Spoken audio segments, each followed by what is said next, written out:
Again, Bill Essert with Bay Grab Bar, our esteemed guest today. So we'll be covering ADUs and universal design as a general basis, the importance of universal design for seniors in ADUs, and then we'll really dive into what Bill does as far as aging in place and facilitating homes that are really beneficial for our seniors and safety. And then we'll talk about designing ADUs and universal design principles. So again, that's a schedule so you guys kind of know what's coming. I know we tend to get caught up in conversation here, so just want to make sure everyone knows what we're covering today. And Bill, please let us know how you got started with Bay Grab Bar. Well, it starts probably several years ago after spending 30 years in historic preservation, helping old homes come back to life and enjoy their life. I shifted gears as part of my Encore career transition about 3-4 years ago. And what had happened is I had some time off after I finished historic preservation. And during that period, I volunteered for a number of different entities, a boys' school, a senior center, and then lastly, I became a hospice volunteer, which I thought that's where I was going to go. But the training was great. I started with my first client, and then COVID hit. So many of us, we had to shift gears. My gear shift extended to a brief trip to visit my parents, who are in their 90s, and they live in Arkansas. So I jetted out to Arkansas, and while I was there, this would have been in 2019, my mom had a catastrophic fall right in front of me, like 10 feet away. And it was horrific. But once we caught our breath and she got out, got in hospital rehab, I was able to ask my dad, "Hey, do you mind if I use your tools? I'm a retired contractor." He said, "No, go right ahead. What are you going to build?" So I, like Bakari, used my skills as a contractor to build a ramp, to install grab bars and railings in the house. So when my mother did return from rehab, that she would be able to age in place.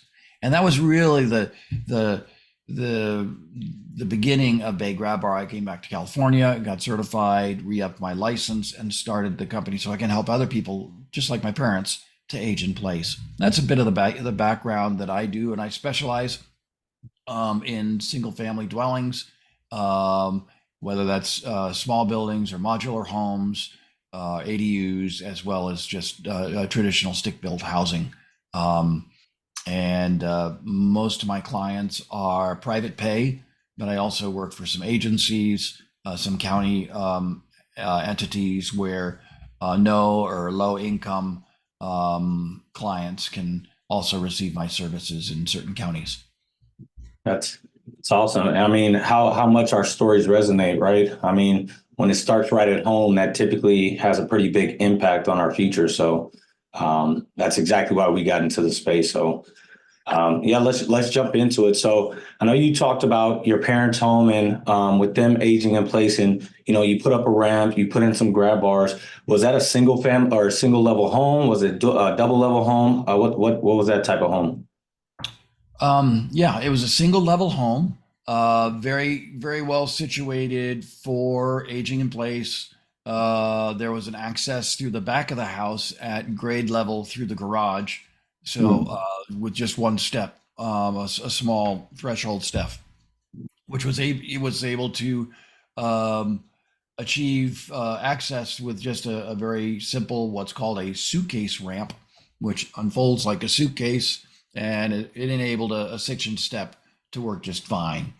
So my mother, even in a wheelchair, was able to come and go, and that worked out well. That's awesome. And I mean, that speaks to how fortunate your parents were to have those accessible areas of the home. I mean, even being single level, a lot of folks here in California do have double level. They're dealing with stairs, even the difficulties of implementing or installing a ramp that even works for our age demographic, whether it be wheelchair or if someone's having issues walking. So that's a huge reason why we introduced the WellNest company. Again, we come at our design from a universal design perspective, not just aging in place or just the senior demographic. And what I mean by universal design, for those who aren't familiar, I'll give a quick definition. So universal design is a process of creating products that are accessible to people with a wide range of abilities, disabilities, and different characteristics. So again, this is talking about universal. So I know for me as a 6'4" guy, sometimes those universal designs consider height, right? But someone in a wheelchair, that might be accessibility to cabinets or things up high. So when we talk about universal design, it really is considering everyone that's going to be using the space or potentially using the space in the future. So I know it's really based on 7 principles. That's equitable use, flexible, simple and intuitive, perceptible information, tolerance for error, low physical effort, size and space for approach and use. So we'll dive into a few of those a little bit further down the line. But Bill, can you give us maybe some experiences you've had where someone may have thought they didn't need something, but when you looked at the space, you really recognized how much aging in place or ramps, grab bars, or things that they needed to really be safe? Well, most people contact me after the fall, Mm. and I don't mean September. I mean after the fall, like my mom had. And I'd say probably 80% of the people call after the fall. And when someone calls before the fall, I always congratulate them and for having that forethought, that foresight that the universal principles really outline. Uh, there's no harm done in doing these improvements in advance. So I'll go into a house. I think this is what you're asking, and people don't really know what they want or what makes sense, and my job is to help size up the situation quickly and size up them as individuals and their physical abilities or inabilities. Um, Whether it was like a guy today who was paralyzed or semi, he had his lower body extremities just didn't really have much function. So we zeroed in on his toilet because the shower had already been taken care of previously, and he was having a hard time with toileting. In this case, it was there were some limitations in the bathroom. There was a shower right next to the toilet, so there was no room to really attach a grab bar, a traditional grab bar. So in a situation like that, uh, Mm. he had already been to my website. He saw just what he thought would make sense. He said, "How would this work, Bill?" I said, "You're right on the money. Yeah, that was what I was going to recommend." So he saw it, identified it. We spec'd it out and scheduled a date to put that in. It's in specifically, this is a bar that looks like a U, like a letter U on its side that's attached to the back wall, and then it has a post that goes down to the floor. So it's real strong. If you don't want it, it also has the ability to fold it up out of the way. So it gives you the ability to, like, if the spouse wanted to use the toilet and really not have the bar in her way, it could be folded up and be out of the way. On the other wall, it was pretty straightforward in that case, putting a traditional grab bar there. But a lot of times, before we got on the call, Bakar and I were talking a little about this. Well, it's kind of a dangerous place right now, but a river in Egypt called the Nile River. So I tease myself or my clients and say, have you been to denial? Are you in denial? What about that river? Anyhow, so point is, so many of us realize we need help, but can't ask for it for whatever reason that might be. Oftentimes, it's just I don't want change.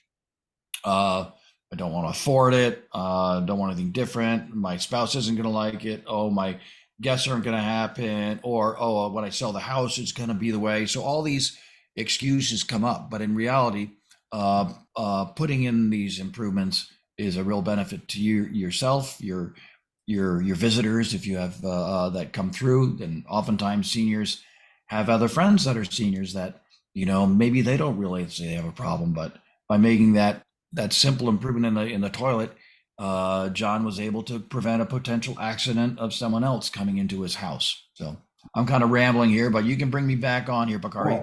I mean, and this is exactly what we talked about before we jumped on when we talked about, the inclusivity of a space and how that space can remain flexible. So, again, I think this is a good transition into our ADUs. And when we build our ADUs, what do we consider when we're building ADUs, whether it be for our aging demographic, someone with a disability, or someone who's in a completely healthy mind state, or maybe they're in denial.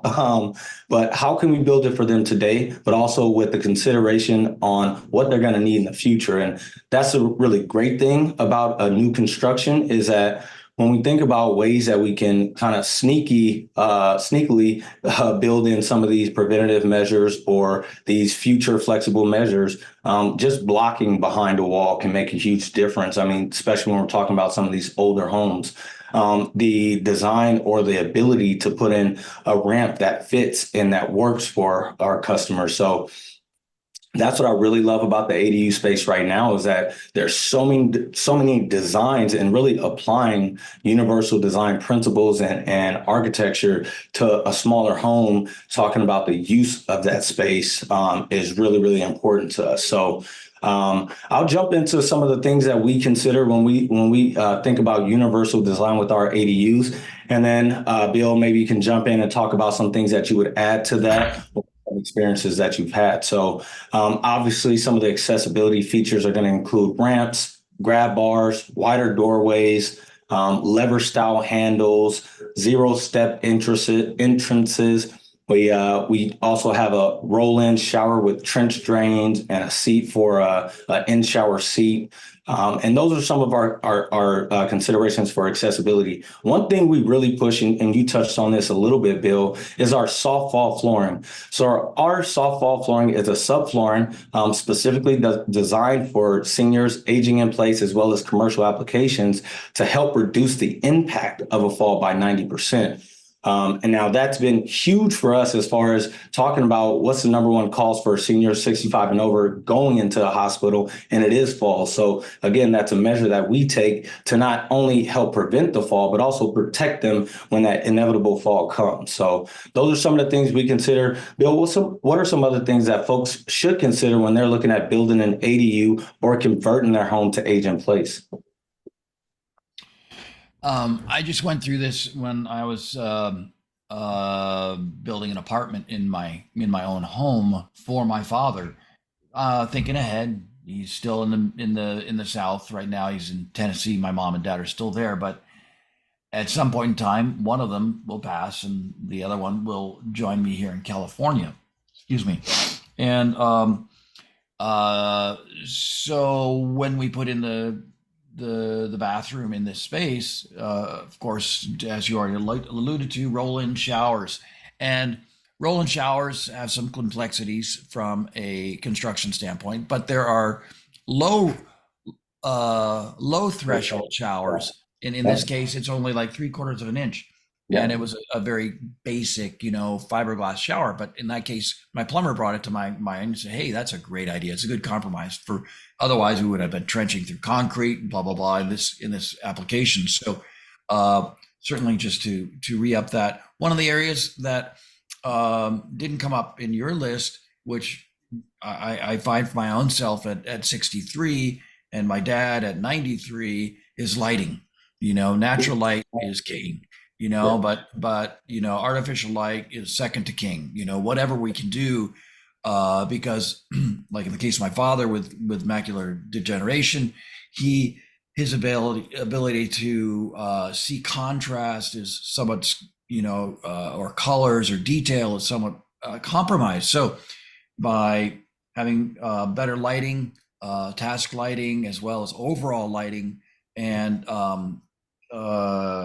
using colors and contrasting colors to help identify different things, whether it is a lever that's black on a white door, or Mm.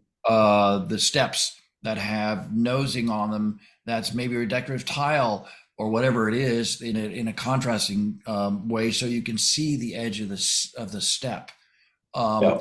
and the other thing I was thinking about, even in the example that we were looking at before the call, is stairs always need lighting, but with seniors, it's even more profound. So, how can you integrate some low voltage lighting into Mm. any stair or any elevation change so that with a LED strip or something like that, you can make a big difference. So I those. mean, sorry, cut you off, but Oh, and I just want to applaud you for the idea. I hadn't thought of it, but I've experienced it. The soft floor. I'd be curious to hear you say that again. I want to make a note of it. But I've seen so many of my customers fall on carpeted floors, and sometimes they've got really nice pads just by chance, and it's saved their lives. yeah, I mean that's a big thing that we pursue here. We have a great relationship with our flooring partners called our soft fall flooring, and it's produced by Saytech. And what that is, it's about an inch thick, and it's a rubberized flooring. It's not a foam pad, and so it never loses its shape. And not only that, but it's extremely stable. But what it does is it absorbs the impact of that fall. So again, reducing the impact when you hit the floor. So that's Wow. something really big. But Bill, you mentioned something that I think we take a ton of pride in here at Wellness is lighting, and not only lighting, but day lighting. If you look at any of our ADUs, what you're going to notice first is extremely high ceilings and extremely high windows. So we try to pull in as much daylighting as we can, natural daylighting. I think our 300 square foot ADU has about 13 windows in it. And not only does that bring in natural daylighting, but it also helps produce some of that positive mental health for our aging demographic. And then we talk about aging and our eyesight. And something that I found interesting when we really go deep into this is the effects of yellow lights versus bright whites, and how as we age, that yellow diminishes in our eyesight. So the bright whites are typically more friendly to our aging demographic. Now, that's something I didn't know when we first looked into this.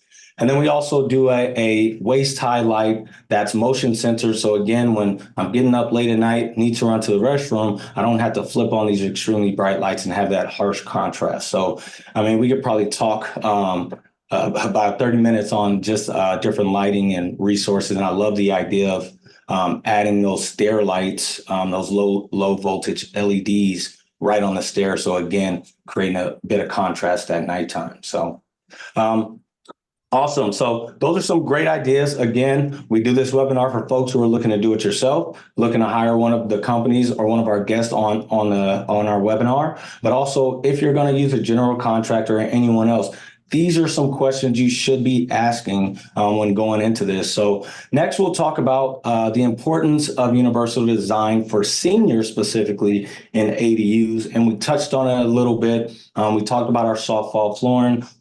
Excuse me. Bill reminded us about daylighting, ramps, rails, and grab bars. But other things, excuse me, one second.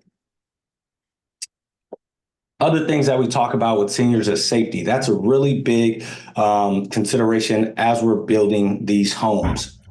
So some of the considerations that people might not think of, one of them is for our doors. We either do a French door or a side light on our door. And most people don't consider why that's important unless you're in a wheelchair and you can't see who's coming into your home. So that really gives folks the ability to have full visibility on who's outside of their home. So that's a big one. Other things like new smart home technology that people might not consider. Padded door locks or keypad door locks that can notify you who's entering the home. So again, whether that's a caregiver, someone who's doing laundry, or other services for your aging loved one, it's really important to know who's in there, what time they're in there, and why they're in there. Then you go into deeper consideration. We use a device called WellNest Cares, which allows us to really observe what's going on in the space without having cameras or microphones, which a lot of seniors won't utilize. But there's also things like home alerts or wearables that really let you know what's going on in that space. So do you have any other considerations that you really specifically think of, Bill, for seniors? If you were to go in, say, a new home, I know some of the older homes might not have the blocking for grab bars, or they might not have the rails or the setup for some of those other features. What are some considerations for a new build that you would suggest people take into consideration? Um, well, new building uh, is I go into a fair number of senior facilities, and one of the things I see are hallways with railings, or they don't. Mm, They're I don't know what they're called exactly, but they're kind of like a semi-railing. They definitely serve as a railing, but it's almost like a belly band or a piece of trim. But it's designed so you can put your hand on it. So if you do have a uh-oh moment, you've got a place to take a little break and hold on without going down on your knees. My dad's got PPVV, and that's what happens to him. He just randomly will lose his balance and just lose his inner ear, and he has to like go down on his knee. But this gives him an ability to stay standing or ease himself down, even in a hallway. So adding railings where you don't think it's necessary, it's not a big cost, but it's just helpful, particularly if you've got long hallways that are leading to a bathroom, or transitioning to even outside to a patio where you can have railings. Um, and this is a little aside, but it's very related to aging in place, and I see it so often. Is whether it's a new home or an old home, is just the ability of tidiness or lack of clutter is mm, really your friend. Um, it mentally it eases your stress over where you're going and how you're going and what you're going to step over, but it also makes it just completely more safer by reducing the amount of stuff we have in our houses. And that's pretty tough in a tiny home, but it's probably even more important in some of the builds that you guys do, is really to reduce stuff, and that makes a big yeah. difference. I mean, There and you a height requirement or a best height? Does it depend? is As that for the far as rails? grabbing onto something, both for railings and grab bars. Well, I know that my code. dad put them in his shower, and I was like, wait a minute, that seems like it's really high. But anyway, just curious on that. Sure, sure. I mean, there are code recommendations and requirements, and so when Bakari was talking about blocking, for those of you that don't understand the construction term, that's the addition or implementation of additional framing or studs behind the sheetrock. So at a later date, and you want to add a railing or a grab bar, there is the proper anchoring place behind the wall. So you've got like a 2x6 or a 2x12 behind the wall going horizontal. And when that's there, it looks like I froze. It certainly simplifies and economizes the installation. Can you Even still hear me okay? fiberglass. Pardon? Yeah, we can still hear you good. Okay. And to piggyback on what Bill just said about blocking, that's a real big consideration if you're looking at, again, new construction, and what are things that you can ask your contractor, ask your designer about up front that's going to pay really big dividends, whether it's today or somewhere down the line. I mean, a couple of other things that were brought up is how it's not always difficult to do these things up front. Something that we talk about a lot here is intuitive design. So when I walk into a room, do I have access to light switches? If I walk down the hallway, do I still have access to those same switches? So a really easy thing to consider up front when you're either going through the design phase or even when you're going through the building phases, where can we put light switches that make sense and that make it accessible at different times of the day or different spaces within the home? Something really small to consider. Even things like we talked about rope lighting are really big considerations in new construction. And those are things that no matter if you're building yourself, if you're using a designer, using a general contractor, or working with a company like the WellNest company or with Bill and Bay Grab Bars, is those are questions that you can ask up front to any of those folks that should be able to give you very clear answers on how they're preparing your home for as folks, either yourself or aging loved ones are going to live in that home. So great stuff. And so now I'm going to jump into a little bit of what Bill does again, a little bit more specifically. So things that we do when it comes to grab bars, rails, ramps. Bill, we talked a little bit before the show about one of our units and how it had stairs, no proper rails, and it didn't have a ramp. So how's it accessible? So again, we design for a really broad range of customers. We specialize in the senior design space and universal design, which means it's, again, inclusive design.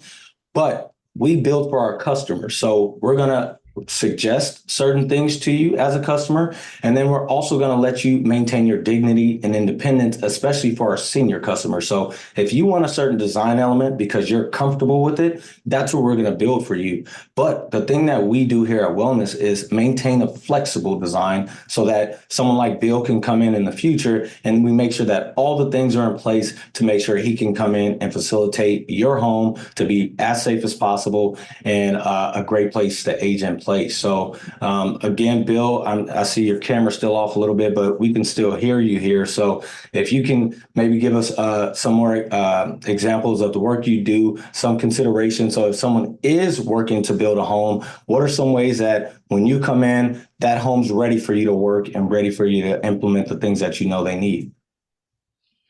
Okay. Yeah, my camera, maybe it'll come back to life, but in any case, um, the front entry, back entry, garage entry are kind of critical areas that I spend time in with many of my clients that are not in like 55 and up communities because the houses.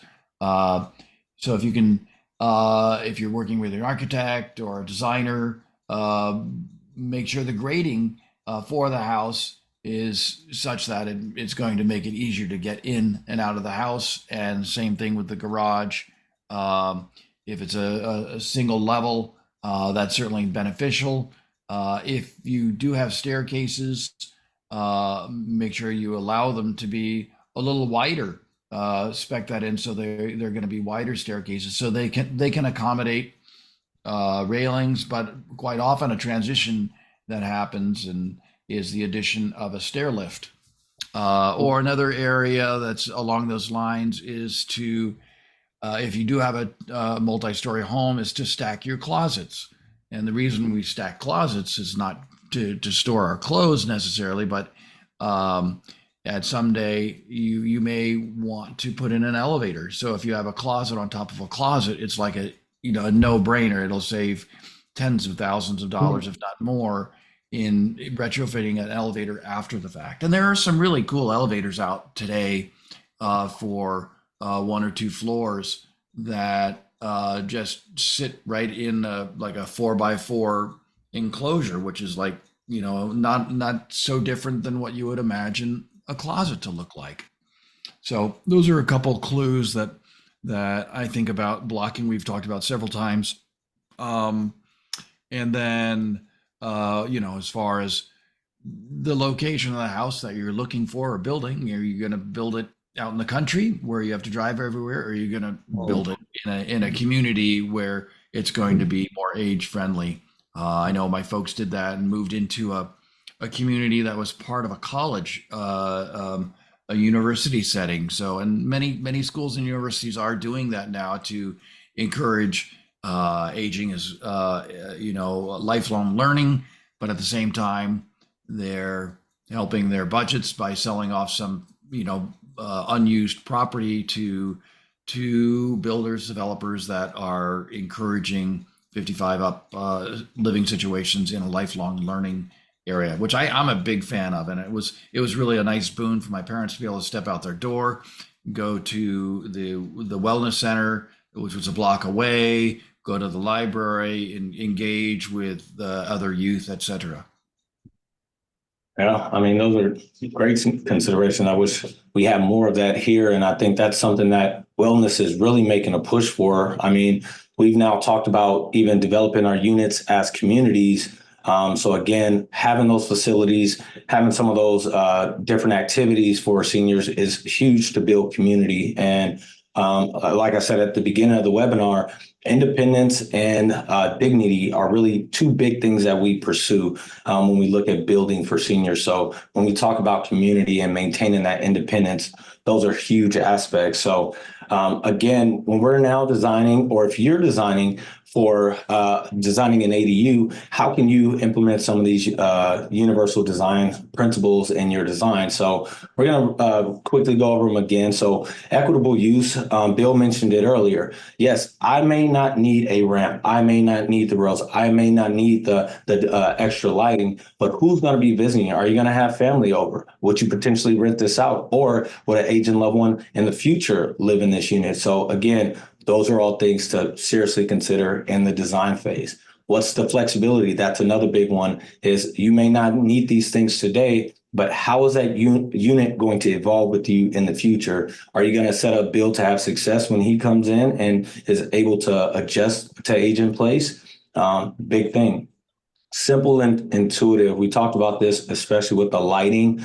When you're coming into a home, when you're entering a bathroom, when you're reaching for certain things, are they in the right places? So we're not, again, making an unsafe situation. And then we get into perceptible information, tolerance for error. Again, when we talk about falls, or when we talk about, using the sink or using the roll-in shower as an example, how easily accessible are those spaces in your home? Do you have the wide doorway where you can turn around, even if you're not in a wheelchair, in your bathroom? We try to make our bathrooms all, have a 60-inch turn diameter, not just for wheelchairs, but folks that have a hard time turning around, so they're not sliding around and trying to slide between things. So again, when we're talking about, if you're out there designing an ADU, designing a home for yourself, these are some of the considerations to have early on, to talk about with your contractor, your designer, or anyone else that's going to be helping you build this ADU, even if it's just asking the right questions.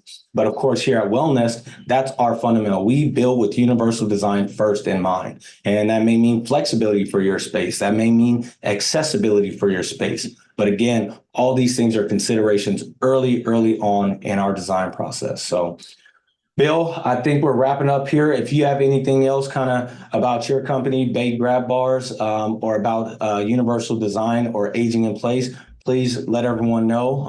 And then from there, we'll take some questions. Well, I would just comment on, one of the real pluses with being in a smaller space, whether it's 300 square feet or 600 square feet, is you don't have to get around a whole lot. Things are close to you. You have that ability to go from the bathroom to the kitchen to the bed without having to travel too far, and that can have some obvious benefits down the road.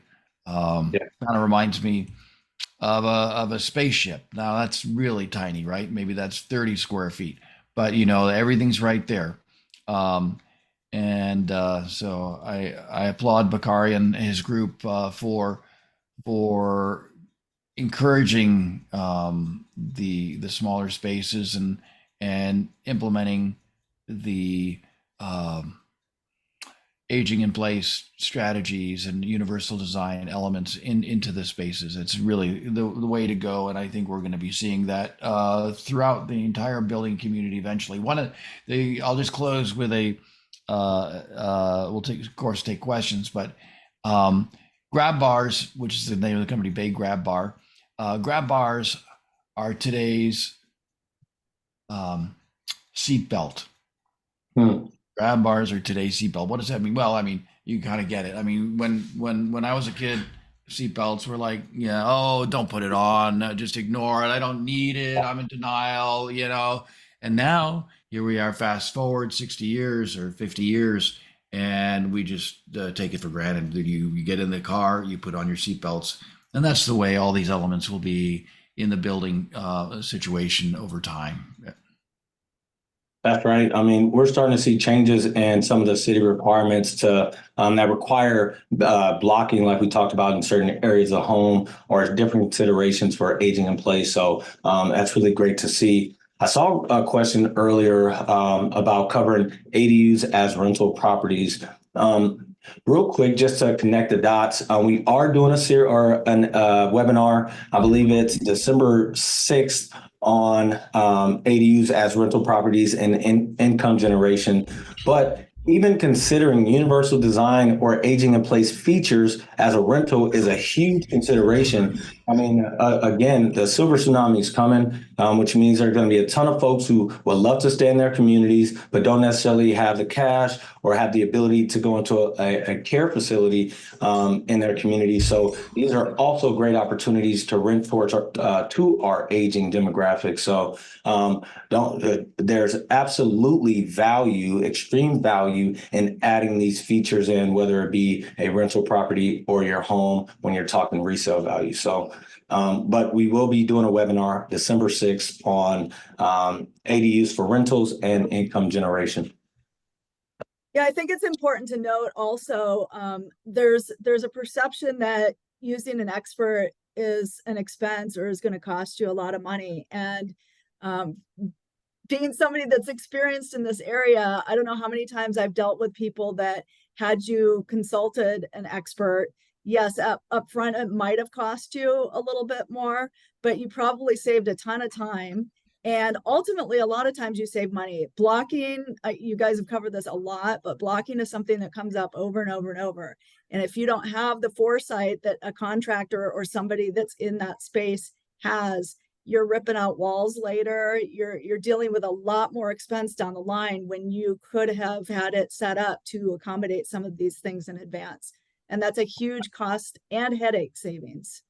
That's right. And I mean, if you look at our units, we're extremely comparable to a traditional ADU company nowadays, or general contractor. So again, if you're thinking about these are considerations that are foundational to our belief in building ADUs. So we do build ADUs for a wide variety of customers again, but we specialize in universal design and in considered aging in place design when we think about our seniors, our elders, and different considerations for accessibility. So if you're looking at these things, anyway, if you're looking at building an ADU, but in the future, it may be used for someone who has accessibility issues or who is looking to age in place, we're a great resource. I mean, again, that's why we're doing this webinar here. So, all right. I have a question here. Can you see those, Bakari? One of them is, what is the recommended ADU size for elderly living? Great question. I mean, and so this is individual basis, obviously. But what we do here at WellNest, we do free property consultations. So we'll have one of our affiliates come out, check out your property, figure out what your priorities are, and then they'll give you their best suggestion from there. Now, where we started, our original unit, our classic unit, is 330 square feet. Now, what that allowed for was enough space to have your own living space again, like Bill mentioned, clutter, removing all the clutter, not having things in your way consistently, but also having easy access to the bathroom, easy access to the kitchen. And if you have a caregiver, they have easy access to get to you as well. So that was our initial unit for our senior demographic. But again, we've learned that folks who are 65 plus doesn't mean the same thing it meant 20 years ago. So there's still folks who are out there working, who are out there moving every single day, who have different needs, but those needs are going to evolve. So we're going to talk about what you need today and how we can build you a unit that's flexible for your future. Yeah. Another question is whether the units are ever used for caregivers instead of the elderly person. And I know that we just recently had this, and we are actually in a build right now for that same reason. That's right. So we have a build in Oakland where right now the family does not need to use a home for themselves, but they're looking at bringing in a caregiver for one of the folks who do live in the main home, and they're looking at building their ADU specifically for a caregiver. But That's a great example, or of somebody who is building today for one objective, but they have we have the flexibility. What they said is in the future, when one of them passes away, they want to move into the ADU. So at first they talked about an elevated ADU, and we discussed how can we build in preparation to have a zero clearance accessible entrance for when one of them may be using the ADU for themselves. So great question. Absolutely, they do. And again, that goes back to what are your priorities and how can we build flexible for the future? Yeah, Mike actually says in a 55 plus community like Del Webb, do HOAs allow for other people to be living in these separate units? That's interesting. Del Webb, my grandparents actually lived in the original Sun City, so that's kind of cool. And then, do Yes. the HOAs ever have issues with ramps, external ramps? How does it work in communities? So HOAs, the big question is, do HOAs allow ADUs? And that was a big fight for the state legislator to make it so that everyone must allow you to build an ADU as long as you have the space on your property. So HOAs will give you pushback, but they cannot prevent you from building an ADU. Now, you may have to cite the legislation that allows you to build it. You may have to talk with the city planning and building department to make sure that you have the right requirements. So some of them have what they call, the planning department has, you have to match the aesthetic of the neighborhood. So HOAs get really specific about this, down to the roofing materials, roof pitch, sometimes siding materials and colors. So those are things that work with someone who's experienced either in that area or really familiar with ADU law. And that's something, again, that we obviously have a really big focus on, is how do we make sure that anybody that needs this housing gets this housing? And HOAs absolutely allow ADUs. They have to by state law. And to piggyback onto that, when it comes to ramps, a lot of people, ask me, well, can I put a ramp in? And well, certain ramps take a lot of work to get in. In other words, a lot of work with the city, etc. But the ramps that we install are all considered temporary ramps. And with that in mind, there's pictures on the website, baygrabbar.com. You can see what a temporary ramp is, but they're typically the aluminum colored ramps. And they serve a purpose for a time, and then they're removed, but they're not permanently attached forever. All right. Anybody else who has a Q&A can drop it in Q&A. We will answer all of those questions. If you are a tradesperson in construction, a provider, somebody who works with seniors, aging in place, anything like that, we ask you to please reach out to us. We love to partner, refer, and support one another in the community. So definitely be in touch with us. Bill is at baygrabbar.com, 2 B's in the middle of that. And we at the WellNest Company, you can email Laura, Laura, at wearewellnest.com. Our website is wearewellnest.com.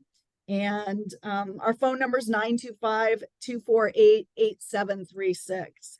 So our next webinar, as Bakari said, is Wednesday, December 6th. We are going to be doing ADU rental and income generation, which should be a very interesting topic. And it looks like a lot of people are saying thank you, good tips. It's a lot of great information. Especially value the insight that you can give prior to somebody doing a build, that just really helps them think about things that are in the future for them. Absolutely. Thank you so much again, Bill. Laura, thank you as always. Great host. And for everybody that showed up today, we appreciate you watching the webinar. Yeah, absolutely. Thank you all. Enjoy your Thanksgiving and have a great rest of your week. Thank you. A quick outline, just so everyone knows kind of what to expect when we're going to hit everything. And then absolutely, please give us a quick intro to your company. So for everyone that's joining us,